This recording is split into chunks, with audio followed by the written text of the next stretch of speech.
quick comment, and then we'll take questions. Thanks. Good to see all you guys. I get to see you guys so often. I know you're excited to see me.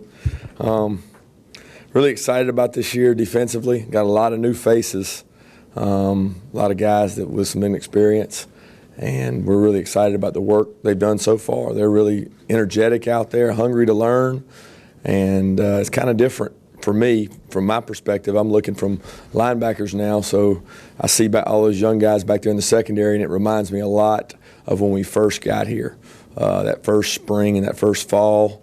So many guys learning our system, got to grow up, but they're up to the challenge. They've accepted it at least for 3 days, so it's still early, but we're excited about it.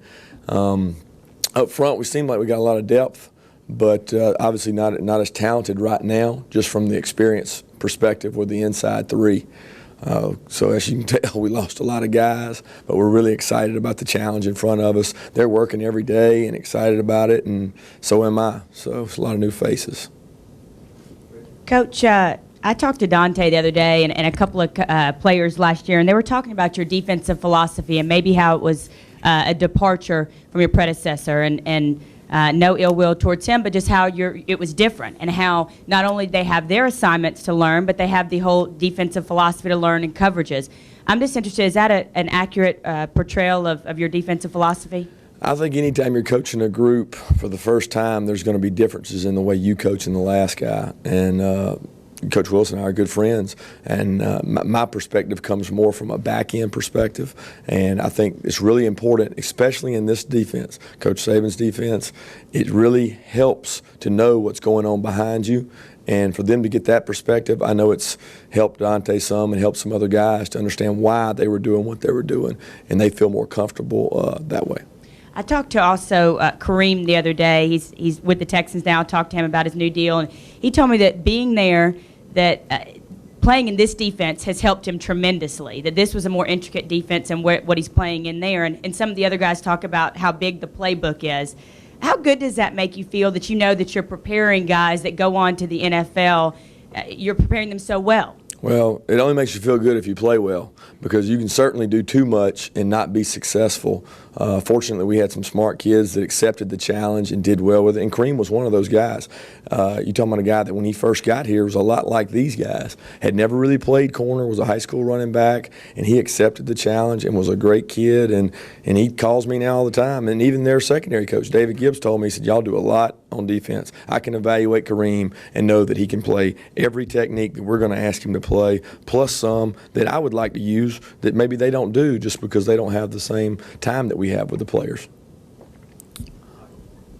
Given that intricacy and the complexity of the defense, any difference this year with so many new guys with the implementation of the playbook, or is it just? We certainly have to take that in consideration. Looking at last year's implementation or installs, we call it, that we could do things a lot faster because we had a lot more experience. But we're not going to not challenge these guys. We got to challenge them mentally and let them understand it and teach them. And that's kind of the approach we've always taken. I've been with Coach now, I guess, going on 6 years, and we always take the approach of throw it up there and see what sticks. And if they don't get it, we're going to throw it up there again, see what sticks. We did it this spring. Fortunately, we had 2 of these young guys in the spring to work with, and they're a little further along than the other freshmen. But we can't change what we do because of the youth, but we can certainly take that in consideration when we get ready to game plan. Coach, it's no secret you had an opportunity with your alma mater soon after the title game last year. How tough a decision was that for you, and what did it ultimately hinge on for you to come back? Well, first off, I'll say this. I played at the University of Georgia. My wife played basketball at the University of Georgia, and the University of Georgia's got a special place in my heart. Spent 5 years there, coached a year under Coach Rick, so I have immense respect for him and the program. But, I got a great opportunity here. Coach Saban's been very good to me in the 6 years I've worked for him, and I've learned a lot of football from Coach Saban. And right now, there's a lot of kids on this team that I help recruit. I feel very loyal to those guys, and I'm really excited about the opportunity here. And my wife loves Tuscaloosa, and ultimately it's about a family decision and a business decision, and that's what it hinged on. Coach, you talked about knowing what's behind you. Well, you know that Mark Barron's behind there. Can you talk about Mark Barron a little bit? Yeah, Mark Barron's an exciting kid, and I tell you, he's almost like a changed man this year, because it's so funny. I can remember the first couple times we were out there with Mark Barron as a freshman. We knew Mark Barron was going to be a talented player. I mean, it was pretty obvious early on he was going to be a talented player, but he didn't understand the intricacies of the defense, and he was learning. And there were days out there that he was frustrated, and the older guys would get on him about getting in the playbook, and he wanted to do well. And now, come 2 years, 3 years later, he's that guy, and he knows pretty much all the defense, and he's coaching the other guys, and it's just so fun to see him grow up and become the player he is. And he's such a mature kid.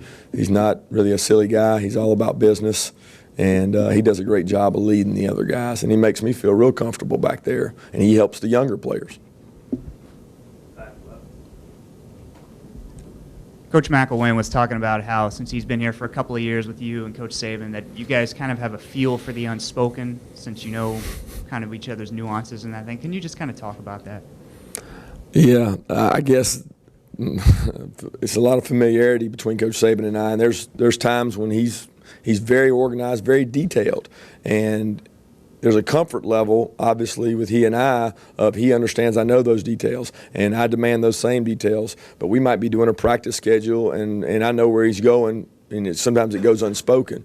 And other times when there's new guys in the room, which Coach McElwain's not really that way, but we know how we want the drills done. He knows how he wants the drills done. I know how he wants the drills done, and it's ultimately his soldiers, his staff's job to get it done.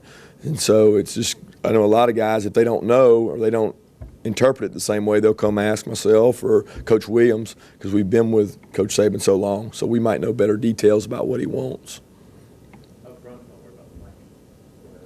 Just impressions about Dante and what kind of leadership role he'll take with such a young defensive group. Well, he's already taken on a leadership role, and he really was starting to do that a little bit last year with Rowe, and then, obviously the injury. But he certainly looks better this fall, I'll say that. He's still got a ways to go, but he looks better than he did this spring.